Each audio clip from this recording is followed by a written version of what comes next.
क्या आपको पता है कि जब कोई दौड़ कर आता है और हमें धक्का देता है तो हम गिर क्यों जाते हैं? और जब हम एक प्लास्टिक बॉल से थर्मोकोल को मारते हैं तो उसको कुछ नहीं होता है, लेकिन जब हम एक रबर बॉल से थर्मोकोल को मारते हैं तो वह टूट जाता है। ऐसा क्यों होता है? हर चीज़ के पीछे उसके होने का कारण होता है। इसका कारण मैकेनिकल एनर्जी होता है। इस वीडियो में हम लोग मैकेनिकल एनर्जी देखेंगे और उसके सभी टाइप्स को डिस्कस करेंगे, तो वीडियो को बिना स्किप किए लास्ट तक देखते रहिए।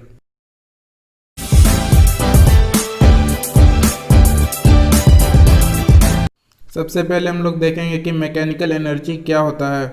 जब एक बॉडी अपने पोजीशन या मोशन मतलब अपने मूवमेंट के कारण एक एनर्जी डेवलप कर लेता है, उसी एनर्जी को मैकेनिकल एनर्जी कहते हैं। ये दो प्रकार के होते हैं, पहला काइनेटिक एनर्जी और दूसरा पोटेंशियल एनर्जी। हम लोग पहले देखते हैं काइनेटिक एनर्जी क्या होता है। जब एक बॉडी अपने मोशन के वजह से कोई एनर्जी डेवलप करता है, उसी एनर्जी को काइनेटिक एनर्जी कहते हैं। मतलब अगर कोई बॉडी मोशन में है तो वो काइनेटिक एनर्जी प्रोसेस करता है। Example: fast moving football, a moving bus, flying aircraft, running boy, flowing water, ये सब काइनेटिक एनर्जी प्रोसेस करते हैं। काइनेटिक एनर्जी दो फैक्टर्स पर डिपेंड करता है। पहला मास ऑफ द बॉडी मतलब बॉडी का कितना मास है, और दूसरा स्पीड ऑफ द बॉडी मतलब बॉडी कितने स्पीड से मूव कर रहा है। काइनेटिक एनर्जी बॉडी के मास पर डायरेक्टली प्रोपोर्शनल होता है। मतलब बॉडी का जितना ज़्यादा मास होगा उतना ही ज़्यादा उसका काइनेटिक एनर्जी होगा। एग्जाम्पल: अगर एक ट्रक और एक कार सेम स्पीड से आ रहा है और दोनों दो अलग अलग आदमी को धक्का मारता है, तो उस आदमी को ज़्यादा चोट लगेगा जिसको ट्रक ने धक्का मारा है, क्योंकि उस ट्रक का मास कार के मुकाबले काफ़ी ज़्यादा है, जिसके कारण उसका काइनेटिक एनर्जी भी ज़्यादा होगा। काइनेटिक एनर्जी बॉडी के स्पीड पर भी डायरेक्टली प्रोपोर्शनल होता है। मतलब जितना ज़्यादा बॉडी का स्पीड होगा उतना ही ज़्यादा उसका काइनेटिक एनर्जी भी होगा। एग्जाम्पल: अगर दो सेम साइज का कार जिसका सेम मास है, वो उसमें से एक कार 80 किलोमीटर पर आवर का स्पीड से आ रहा है और एक कार 40 किलोमीटर पर आवर की स्पीड से आ रहा है, और दोनों दो अलग अलग आदमी को धक्का मारता है, तो उस आदमी को ज़्यादा चोट लगेगा जिसको उस कार से लगा है जिसका स्पीड 80 किलोमीटर पर आवर था, क्योंकि उसका स्पीड ज़्यादा होने के कारण उसका काइनेटिक एनर्जी भी बहुत ज़्यादा होता है। अगर किसी बॉडी का मास है m और वो v के स्पीड से मूव कर रहा है, तो उसका काइनेटिक एनर्जी हो जाएगा हाफ एम वी स्क्वायर, जो कि काइनेटिक एनर्जी मेजर करने का इक्वेशन है। इस इक्वेशन के हिसाब से अगर हम बॉडी के मास को दोगुना कर दें तो उसका काइनेटिक एनर्जी भी दो गुना हो जाएगा, और अगर उसके स्पीड को दोगुना कर दें तो उसका काइनेटिक एनर्जी 4 गुना हो जाएगा। शुरू में मैंने आपसे कहा था कि अगर कोई हमें धक्का देता है तो हम गिर क्यों जाते हैं, तो इसका भी यही रीज़न है, क्योंकि जब वो दौड़ दौड़ के आता है तो वो काइनेटिक एनर्जी प्रोसेस करता है, और जब हमें धक्का देता है तो हम गिर जाते हैं। मैंने आपसे ये भी कहा था कि अगर हम रबर बॉल से थर्मोकोल को मारते हैं तो वो टूट जाता है, लेकिन प्लास्टिक बॉल से मारते हैं तो उसको कुछ नहीं होता है। इसका भी यही कारण है, क्योंकि जब हम इन दोनों को सेम फोर्स से मारते हैं तो रबर बॉल का मास ज़्यादा होता है, इसलिए वो प्लास्टिक बॉल के मुकाबले ज़्यादा काइनेटिक एनर्जी प्रोसेस करेगा और थर्मोकोल को तोड़ देगा। अब हम लोग देखते हैं पोटेंशियल एनर्जी क्या होता है। जब एक बॉडी अपने पोजीशन मतलब वो जिस जगह पर है उसके कारण कोई एनर्जी प्रोसेस करता है, उस एनर्जी को पोटेंशियल एनर्जी कहते हैं। ये दो तरह का होता है, पहला ग्रेविटेशनल पोटेंशियल एनर्जी और दूसरा इलास्टिक पोटेंशियल एनर्जी।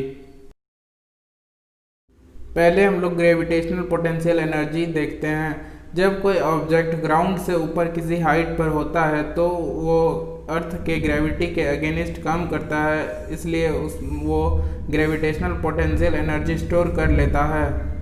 एग्जाम्पल: जब एक बड़ा सा रॉक किसी हिल के ऊपर रहता है तो वो ग्रेविटेशनल पोटेंशियल एनर्जी प्रोसेस करता है। इसी कारण अगर वो गिरता है तो वो अपनी एनर्जी के वजह से किसी को चोट पहुंचा सकता है।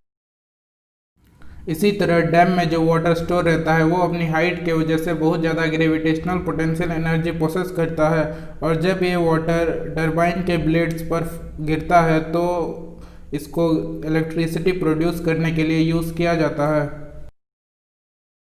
और एक एग्जांपल ये है कि जब एक कारपेंटर किसी नेल को वुड में ठोकने के लिए हथौड़ा को ऊपर उठाता है तो उसमें ग्रेविटेशनल पोटेंशियल एनर्जी स्टोर हो जाता है, और जब वो हथौड़ा से कांटी को मारता है तो वही एनर्जी कांटी को वुड में के अंदर भेज देता है।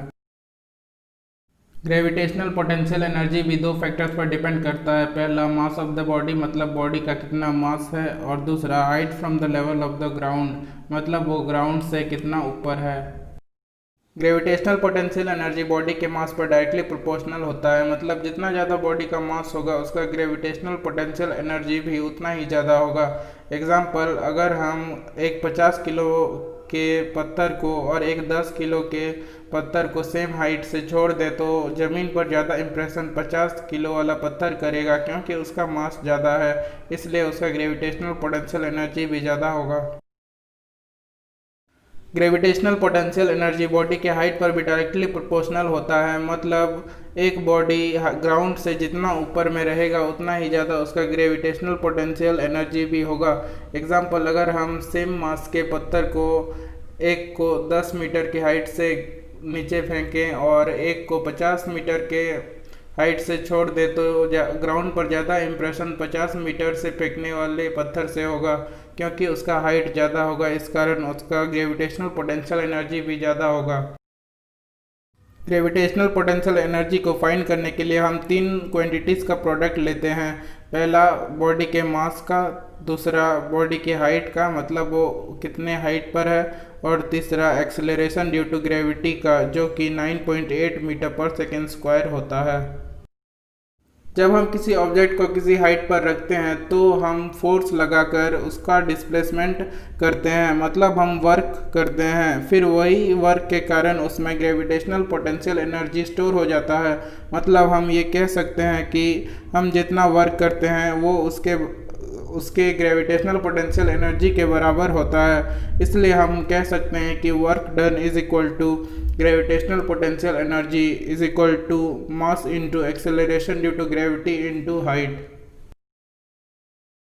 अब हम देखते हैं इलास्टिक पोटेंशियल एनर्जी क्या होता है।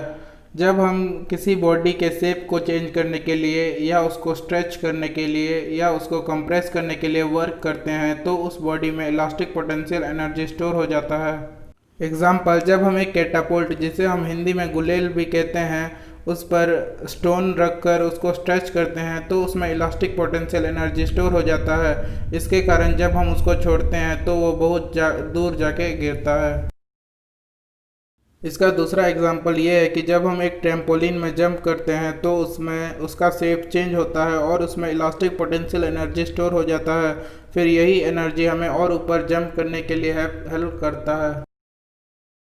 तो फ्रेंड्स, आज का हमारा क्वेश्चन है कि अगर एक 60 किलोग्राम का बॉडी 50 मीटर पर सेकेंड की स्पीड से मूव कर रहा है और फिर उसके स्पीड को आधा कर दिया जाए तो उसके काइनेटिक एनर्जी में कितना चेंज आएगा। अगर आपको आंसर पता है तो जल्दी से कमेंट सेक्शन में लिख दीजिए, और जो मुझे पहला 5 सही आंसर कमेंट करेगा मैं उनके नाम अगले वीडियो में डिक्लेयर करूँगा। तो फ्रेंड्स, आज के वीडियो में बस इतना ही। अगर आपको वीडियो अच्छा लगा तो वीडियो को लाइक कर दीजिए, अपने दोस्तों के साथ शेयर कीजिए और हमारे चैनल साइंटिफिक ट्यूटर को सब्सक्राइब कर दीजिए। अगर आपको किसी टॉपिक पे वीडियो चाहिए तो आप हमें कमेंट सेक्शन में लिख सकते हैं। And at the last, thanks for watching.